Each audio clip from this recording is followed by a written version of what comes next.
Comemoração do Dia do Consumidor, no dia 15 de março, nós conversamos hoje com o vice-presidente da Comissão de Direitos do Consumidor, Dr. Fernando Netinho. Nós vamos falar sobre a própria evolução histórica do Código do Consumidor, mas principalmente com o advento da tecnologia e da pandemia, consequentemente, houve muita mudança no ato de compra, o jeito que o brasileiro compra. E isso tudo fez com que o Código do Consumidor seja aplicado de maneiras que outrora a gente não tinha visto. Primeiramente, prazer tê-lo aqui. O prazer é todo meu, Sérgio. Agradeço o convite da OAB Santos, toda a diretoria da OAB que está fazendo um trabalho excepcional nessa gestão. E vamos lá, vamos falar um pouquinho sobre direitos do consumidor. Código do Consumidor de 1990, e eu lembro, terminando estágio, começando a advogar, nós tínhamos pouca aplicação dele. A jurisprudência mais antiga, conservadora do TJ, até o final dos anos 90, eram todas, sim, aplicavam a reparação civil do antigo código, que era um artigo 159 do Código Civil, anterior a 2002, mas com o passar do tempo foi inevitável, né, Fernando? A gente não teve como o Código do Consumidor hoje, ele consegue abranger, e hoje, com os órgãos também trazidos, hoje ele é uma arma importante para o consumidor, né? Com toda certeza. O judiciário sempre relutou um pouco em aplicar, lá no começo, né, em aplicar a legislação consumerista, porque era uma legislação muito específica, uma lei nova, né? E eles já vinham, né, com jurisprudências consolidadas sobre determinadas questões e acabavam seguindo aqueles entendimentos jurisprudenciais. Com o advento da Lei do Consumidor, do Código de Defesa do Consumidor, eles passaram a ter uma vinculação, né, de aplicação direta daquela lei. E isso se tornou mais forte no final da década de 90, né, comecinho dos anos 2000, e onde já havia muitos julgados, jurisprudência, até em nível STJ. Então a lei acabou se consolidando naquele momento. Suprindo, inclusive, tem institutos como vício redibitório e tudo mais. Hoje você foi absorvido completamente olha, o carro está com problema, a gente aciona. Exatamente. E o código é bem amplo, mas é uma legislação muito boa. Aliás, o Brasil tem legislações importantes, o problema é a aplicação, mas a legislação ambiental é muito boa, a legislação do Código do Consumidor realmente também é bem evolutiva. Quando a gente comentou essa evolução histórica da mudança até de paradigma, da utilização e abrangência do Código do Consumidor, eu te pergunto, nós tivemos alterações e o poder de compra do brasileiro, ainda que esteja estagnado pelas questões econômicas, ele mudou um pouco. Por quê? Hoje há mais competição, né, uma concorrência maior com o e-commerce. E a própria pandemia enterrou até alguns sistemas antigos que estavam fadados a desaparecer. Ele, na verdade, abreviou isso daí, né? Exatamente. A pandemia foi uma situação excepcional, né? A gente mudou muito o perfil de compra do brasileiro. Do brasileiro não, acho que a nível mundial, né? Antes da pandemia, o e-commerce já vinha com um crescimento exponencial, já vinha aumentando a cada ano, mas com a pandemia isso se agigantou de uma forma absurda, né? Todo mundo ficava em casa e comprava pela internet. Então mudou um pouco o perfil de compra do brasileiro. O problema veio porque a pandemia evidentemente trouxe prejuízos, né, no sistema financeiro. E com isso gerou-se uma necessidade de criar uma legislação mais específica, diretamente ligada ao Código de Defesa do Consumidor, que é a lei do superendividamento. Hoje, a necessidade de conciliar, colocar o consumidor de volta no mercado de compras, né, no mercado de consumo, mas para isso precisa tirá-lo do endividamento, né? Então, por isso que tem essa lei que ajuda na repactuação das dívidas e busca colocá-lo de volta no mercado de consumo. Outra coisa que foi importante foi a readequação de juros do cartão de crédito, que é um dos principais vilão para o consumidor, porque o Brasil tem uma cultura de parcelamento. Você encontra na Europa, você não encontra isso nos Estados Unidos também. Estados Unidos existe, mas bem menos. Para a gente compra qualquer coisa parcelada. E isso daí, os juros castigavam o consumidor, sim, né? Sim. Eu penso o seguinte, que ainda existe uma necessidade de reavaliar essa questão dos juros, porque isso ainda está, ainda atinge patamares elevadíssimos. O consumidor que deixa de pagar uma fatura de cartão, ele é lesado de uma forma extremamente agressiva, porque dificilmente ele vai conseguir retomar a situação financeira dele sem pagando todos os juros que as instituições financeiras cobram.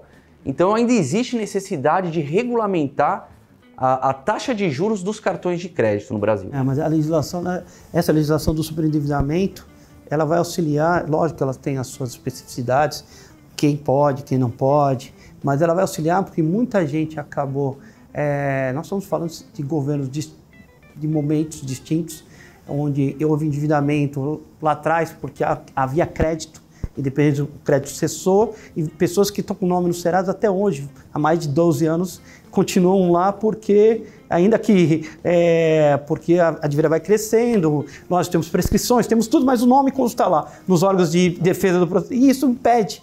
Muita gente ele compra, às vezes com o teu CPF, às vezes nem a dívida já foi quitada em uma parte, sobrou uma outra e o nome continua. Quer dizer, nós temos aí uma... temos um problema a resolver, né? Porque acho que a lei do superendividamento vai ajudar bastante nisso, porque aliada à renegociação das dívidas, como eu falei, vai colocar de volta o consumidor no mercado de consumo, né? Mas para isso tem que haver essa renegociação em bloco, né? Traz todos os credores, né, daquele consumidor para ajustar os pagamentos de cada um dos créditos. Isso é feito uma renegociação em bloco. E é uma forma, né, de solucionar uma eventual dívida de alguém e colocá-lo de volta nesse mercado. Eu acho que, inclusive, deve haver mais publicidade com relação a isso. Eu acho que o governo devia usar a publicidade para questões como essa, demonstrar e organizar até mutirões, como uns fazem para poder dirimir essa situação. O consumidor brasileiro ele acaba endividado por uma economia estável, né? E agora foi acrescido da pandemia, mas mesmo assim antes havia uma situação bem... É um país em desenvolvimento, em terceiro mundo, com as suas complicações. E nós aqui, mas a gente está vendo uma situação aqui que é a situação da gasolina. É verdade, com certeza. Que questões, porque tem gente que aumentou antes, tem gente que manteve um preço, quer dizer, isso tudo gera atuações dos órgãos de defesa. Exatamente. Alguns fornecedores, algumas empresas, antes da regulamentação do reajuste, já haviam aumentado seus preços, né? Então, a gente percebe que existe aí uma conduta irregular a ser apurada. Nesses casos, os órgãos de defesa do consumidor têm que agir, sim, tem que haver intervenção do Ministério Público quando for necessário. A gente só vai ter uma sociedade com segurança jurídica nas relações de consumo quando houver uma fiscalização melhor, quando houver uma apuração melhor de responsabilidades. Você mencionou aqui outros países, como os Estados Unidos. Lá a legislação consumerista é levada muito a sério, né? As indenizações são altas para quem descumpre a legislação. Aqui a gente ainda sofre com esse problema de lobby de empresas, de grandes empresas. A gente está atualmente com um problema muito grave, no meu ponto de vista, que são os valores das indenizações arbitradas em ações relacionadas à relação de consumo. São valores que não atendem ao princípio da punição, né, da prevenção. A empresa que é condenada num valor ínfimo, num valor insignificante para ela vai continuar com a mesma conduta que vinha tendo, entendeu? Então, precisa haver uma reavaliação nessa questão, acabar com essa questão do mero aborrecimento em ações de indenização por danos morais, quando realmente existe uma lesão ao patrimônio moral do consumidor, e acabar com esse lobby das empresas, né, que atinge diretamente o judiciário. Então, a OAB tem essa função, juntamente com o PROCON, Ministério Público, todas as entidades ligadas ao direito do consumidor, que possam trabalhar em conjunto para acabar com essa situação. Você colocou uma coisa muito importante, a gente sempre reluta, que sempre pontua aqui no programa com relação à necessidade de uma forte sociedade. A sociedade tem que estar bem forte. E não adianta a balança não estar desequilibrada. Eu acho que a punição que deve servir de exemplo para que nunca mais se cometa certas coisas que as empresas cometem, ela deve ser maior do que a jurisprudência vem asseverando. Por outro lado, também, o próprio consumidor também tem que estar mais esperto, para às vezes ele entra em situações que hoje já se pode se evitar, nos sites impróprios, e isso e aquilo, que todas as letras deixando. Então, a internet ainda, embora tenha um marco regulatório em 2013, ela é num campo ainda de desenvolvimento, que se completa. Ela é multidisciplinar, é impressionante como o direito eletrônico é multidisciplinar, atinge vários ramos de direito, e principalmente eu coloco como direito do consumidor no topo. Exatamente, é um dos que mais atua nessa área eletrônica, né? Principalmente com o crescimento do e-commerce agora, após a pandemia, foi absurdo. E você tem toda a razão, a gente precisa ter uma segurança maior, o país precisa oferecer uma segurança maior para os consumidores nesse quesito, né? Na hora da compra no comércio eletrônico, precisa haver uma fiscalização governamental para tirar do ar os sites falsos, né? Tirar do ar golpistas, enfim, ter gerar uma segurança maior, uma transparência melhor para o consumidor e trazer informação. A informação é sempre o melhor meio, né? A gente procura fazer isso aqui, na OAB Santos temos esse projeto na Comissão de Defesa do Consumidor de trazer muita informação relevante, não só do ponto de vista jurídico, mas também social, né? Para que pessoas da sociedade acompanhem nossos vídeos, nossas publicações e tenham uma maior segurança na hora de efetuar uma compra na internet. Não, esse é um ponto importante. O nosso programa é assistido por muitas pessoas que não são advogadas, não são do meio jurídico, e essas são dúvidas importantes que são dirimidas. É lógico que existem órgãos de proteção ao consumidor, órgãos específicos, mas a OAB também é um braço dessa proteção, porque é uma das funções que ela tem aqui, é atender a sociedade, lógico, de acordo com a sua jurisdição. Mas é importante o que o Fernando está falando, porque para a gente se tornar cada vez mais forte, deve haver um equilíbrio.